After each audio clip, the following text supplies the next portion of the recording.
खबर शामिल करते हैं पाकपतन से, जहां ABC न्यूज की डिस्ट्रिक्ट रिपोर्टर मुर्तजा अहमद की रिपोर्ट के मुताबिक पाकपतन की सब तहसील नूरपुर के मेन पाकपतन साहिवाल रोड पर वाक़या फसलों की बाकियात को क्रश करके तोड़ी प्रेस गांठ बनाने वाले यूनिट पर अचानक आग भड़क उठी।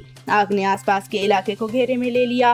रेस्क्यू टीमें और मलका एहसास पुलिस मौके पर पहुंच गई। आग पर काबू पाने के लिए रेस्क्यू ऑपरेशन जारी। पाकपतन की सब तहसील नूरपुर में कोलनाथा के करीब फसलों की बाकियात से तोड़ी की गांठें बनाने और मकई की बाकियात इकट्ठा करने वाले यूनिट पर आग भड़क उठी। आग ने कई एकड़ पर बड़ी तोड़ी और मकई की बाकियात को अपनी लपेट में ले लिया। मौके पर कोई हिफाजती इंतजामात नहीं थे, ताहम ये अफसोसनाक वाकया सिविल डिफेंस पाकपतन की नाअहली की वजह से पेश आया। बगैर SOPs पूरे किए सरेआम इस तरह रोड पर बारूदनुमा मटेरियल का इस्तेमाल होना सिविल डिफेंस की कारकर्दगी पर सवालिया निशान है।